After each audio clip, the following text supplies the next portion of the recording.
I know you've been sort of ostracized by a lot of the progressive left. I think some people saw the Trump victory and the results of the last presidential election as a sort of repudiation of the lefty social agenda. Do you believe that the sort of internal party reflection will actually occur? Mm, n- no, I haven't seen any evidence that it's going. Whoa, that's a big no from Matt Taibbi. Let's take a look at it. Matt Taibbi's kind of, you could say he's on the left. He's a reporter, does some good work, does some bad stuff. That's just like everybody else in life. Let's get back to it. Matt Taibbi, will the Democrats get any better? On with Liz Wolfe is the one who just asked the question. Matt Taibbi, let's see it. Let's hear you. Be honest. Going to. I mean, I expected it to in the moment Hillary lost. I thought, okay, there's going to be this big come to Jesus moment. I interviewed Bernie right after that election. We sat and we had a long talk about it. And at that time, remember, there was this whole idea that Bernie was going to be in charge of the DNC, and there was going to be a rethink of the whole strategy. And instead, that was all suppressed, and they kept going for these authoritarian message-based solutions as opposed to fixing or changing their attitudes towards things. There's no self-reflection at all going on. I haven't seen any of that yet. They just do not believe that they need to change. They believe they need to get the word out to people that Trump really is Hitler. Even though people have heard that 10 billion times already, I don't know. Do you see any evidence? I don't see any evidence that they're changing. I see the slow trickle of like Ezra Klein show episodes where they're like he keeps just like being like interviewing the people who are saying, well, the Democratic Party really needs to reflect. And then it's like whenever I listen to them, which is sort of like a guilty pleasure of mine, I listen and I'm just like, oh, you don't fucking understand people like me, like at all. You don't understand the people who are like the left me. Like you don't understand like they're paying lip service to the idea of self-reflection, especially because that's the buzzy, trendy thing right now, but it's really not clear to me that this translates into anything meaningful. But I also, I have way less, interest in this, I think, than somebody who very much feels abandoned by their own party. Like, this has never been my party. Yeah, I want them to be a strong party because I believe that adversarial political parties probably lead to a more robust democracy, and so for that reason, I want there to be a healthy Republican Party and a healthy Democratic Party, but it's not the end of the world to me if Kamala Harris's career flames out.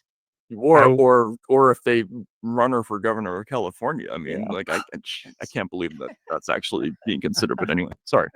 Yeah, no, I would be shocked if there's any sort of orderly like course correction for the Democratic Party. I do believe there's definitely going to be an opportunity for some political entrepreneur, a Trump of the Democratic Party, if it were to, at some point go on stage and like embarrass the Democratic establishment in the same way that Trump did to the Republican establishment. That's how I would expect any sort of pivot to happen. Hey, that was a clip from Just Asking Questions. So you can watch another one here. You support Just Asking Questions. That's a good podcast from Reason. Here's where I want to take it is Jasmine Crockett has somehow risen up to be the face of the Democrat Party. And that's not a pivot.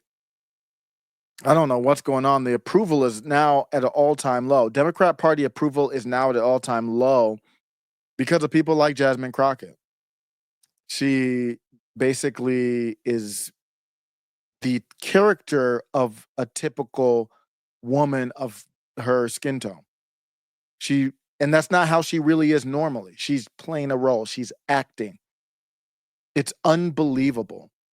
We're seeing all kinds of craziness as far as vandalism on Tesla-type products and property. That doesn't make any sense. And then if you look at her, nobody on the left, does anybody on the left support this? Listen to this here. She was wilding out on when she spoke here about basically immigrants. How many of you are sending your kids to college to go and work on them? Okay, well, guess who is working the farms? So that you can afford your food. So that you can have food. So that you can have food. Now, how many of you are looking to send your kids into hospitality after this college education so that they can go and make the beds at the hotels? How many of you are planning to send your kids to college? Because that's what we do here. We send everybody to college. How many of you are planning to send your kids to college so that they can then go and build these houses? So the reality is that so long as we live in a capitalist society, there's always going to be someone or a group of people that will do work that some of the rest of y'all don't want to do. These are the people that are really making us great in this country. She's using that, and that end part is true. There's always going to be people in a capitalist society that are going to do the work that many others don't want to do because it's lower pay. But she's using that argument to support immigration. So she's basically saying illegal immigration, bring the illegal immigration in. So we have someone to clean toilets. I mean, I'm paraphrasing off of what she said. This is the Democrat Party. Remember, we started off with Matt Taibbi saying, I don't think the Democrat Party is going to shift. Well, let's test and see how is the Democrat Party doing. They're not going to shift. They're doubling down, promoting violence with the Tesla stuff, still talking about race and rainbows in a terrible manner that doesn't resonate with anybody. They're on the wrong side of an 80-20 issue, and they're just morally wrong. Forget about politics and forget about the chess and politics and calculus. They're just wrong morally because they think some certain people should have more rights. That when they talk about anything like immigration, look, you hear how they sound. They basically say we got to bring in immigrants to do the jobs you don't want to do. It's making no sense. If you don't bring in immigrants, then those jobs will go to somebody and they would be better paying. If you're on the left and you want higher wages for those jobs, promoting immigration obviously is not the way to do that. Economically, objectively, not even trying to be on some beef stuff or anything like that. So we see it here. Right now, we see it. They're doing not Mortal Kombat, but just, Street Fighter. Like, I'm your fighter. So they're bouncing up and down like a fighter in Street Fighter on TikTok.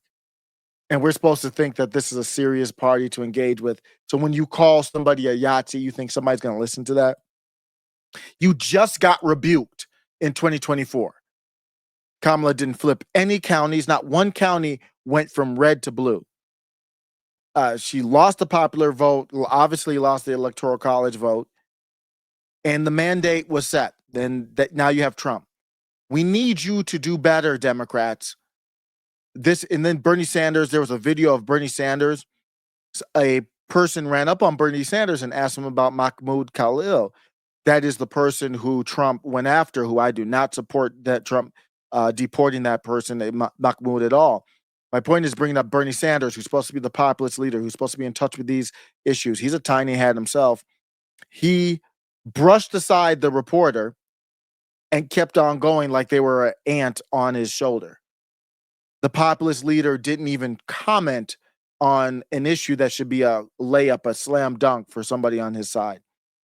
So I think there's more than enough evidence. You tell me with a comment to the video. I think there's more than enough evidence to let us know the Democrat Party, they're not doing anything. They're not changing. The next clip is ready below. Welcome to After Show Carnage.